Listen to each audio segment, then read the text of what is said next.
The tapestry of your own existence is simply such that the three-dimensional intellect cannot behold it. These probable selves, however, are a portion of your identity or soul, and if you are out of contact with them, it is only because you focus upon physical events and accept them as the criteria for reality. From any given point of your existence, however, you can glimpse other probable realities and sense the reverberations of probable actions beneath those physical decisions that you make. Some people have done this spontaneously, often in the dream state. Here the rigid assumptions of normal waking consciousness often fade, and you can find yourself performing those physically rejected activities, never realizing that you have peered into a probable existence of your own. If there are individual probable selves, then of course there are probable earths, all taking roads that you have not adopted. Beginning with an act of imagination in the waking state, you can sometimes follow for a short way into the road not taken. Go back to our man at the telephone mentioned earlier. Let us say that he tells his friend he will not go. At the same time, if he imagines that he took another alternative and agreed on the engagement, then he might experience a sudden rift of dimensions. If he is lucky and the circumstances are good, he might suddenly feel the full vitality of his acceptance as strongly as if he had chosen it physically. Before he realizes what is happening, he might actually feel himself leave his home and embark upon these probable actions that physically he has chosen not to perform. For the moment, however, the full experience will rush upon him. Imagination will have opened the door and given him the freedom to perceive, but hallucination will not be involved. This is a simple exercise that can be tried in almost any circumstance, although solitude is important. Such an experiment will not carry you too far, however, and the probable self who has chosen the action that you denied is in important respects quite different from the self that you know. Each mental act opens up a new dimension of actuality. In a manner of speaking, your slightest thought gives birth to worlds. This is not a dry metaphysical statement. It should arouse within you the strongest feelings of creativity and speculation. It is impossible for any being to be sterile, for any ideal to die, or any ability to go unfulfilled. Each probable system of reality, of course, then creates other such systems, and any one act realized brings forth an infinite number of unrealized acts that will also find their actualization. Now all systems of reality are open. The divisions between them are arbitrarily decided upon as a matter of convenience, but all exist simultaneously, and each one supports and adds to the other. So what you do is also reflected to some degree in the experience of your probable selves and vice versa. To the extent that you are open and receptive, you can benefit greatly by the various experiences of your probable selves and can gain from their knowledge and abilities. Quite spontaneously, again, you often do this in the dream state, and often what seems to you to be an inspiration is a thought experience but not actualized on the part of another self. You tune in and actualize it instead, you see. Ideas that you have entertained and not used may be picked up. Ideas that you have entertained and not used may be picked up in the same manner by other probable yous. Each of these probable selves consider themselves the real you, of course, and to any one of them you would be the probable self. But through the inner senses, all of you are aware of your part in this jest state. The soul is not a finished product. In fact, it is not a product in those terms at all, but a process of becoming.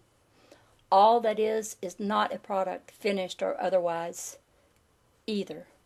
There are probable gods as there are probable men. But these probable gods are all a part of what you may call the soul of, or the identity of, all that is, even as your probable selves are all a portion of your soul or entity. The dimensions of actuality possible to all that is, of course, far exceed those presently available to you. In a manner of speaking, you have created many probable gods through your own thoughts and desires, They become quite independent psychic entities, validities in other levels of existence. The one all that is aware that not only of its own nature and of the nature of all consciousness, but is also aware of its infinite probable selves. We go here toward subjects in which words become meaningless. The nature of all that is can only be sensed directly through the inner senses, or in a weaker communication through inspiration or intuition.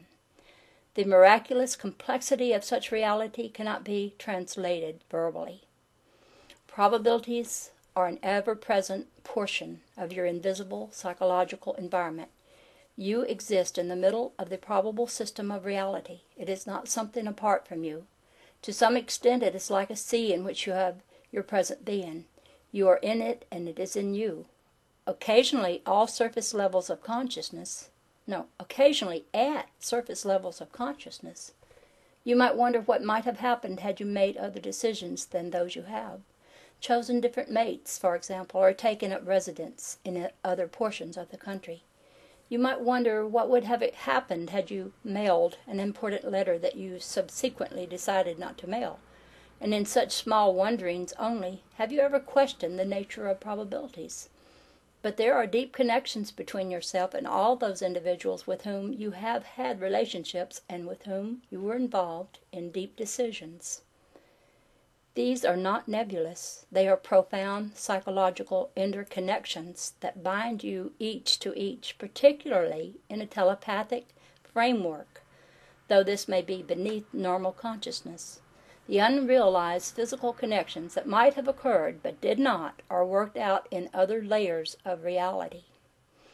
The invisible environment within your mind is not as lonely as you might think, and your seeming inner isolation is caused by the ego's persistent guard.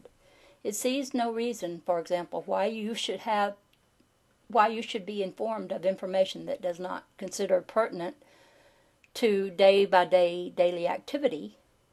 I do not like the phrase to advance, yet in your terms, to advance as a consciousness is to become more and more aware of these other materializations of your own identity.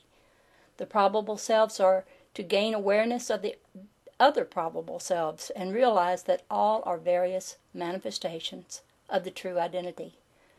They are not lost, buried, or negated in some super-self without free will, self-determination, or individuality. Instead, the identity is what they are, with full freedom to express all probable actions and developments, both in this reality and in others that you do not know. As you sit reading this book in your present moment of time, you are positioned in the center of a cosmic web of probabilities that is affected by your slightest mental or emotional act. Your thoughts and emotions, therefore, go forth from you not only in all physical directions, but in directions that are quite invisible to you, appearing in dimensions that you would not presently understand. Now you are also the receiver of such signals, other signals coming from other probabilities that are connected with your own. But you choose which of these probable actions you want to make real or physical in your system, as others also have the freedom of choice in their systems. You originate ideas then and receive them, but you are not forced to actualize unrealized probable acts that come to you from other probable selves. Now there is a natural attraction between yourself and other probable selves, electromagnetic connections having to do with simultaneous propulsions of energy. By this I mean energy that appears simultaneously both to you and probable selves in other realities. Psychic connections having to do with a uniting, sympathetic, emotional reaction, and a connection that shows up very strongly in the dream state. In that state, with the functions of the ego somewhat stilled, there is some considerable communication between various portions of the entire identity.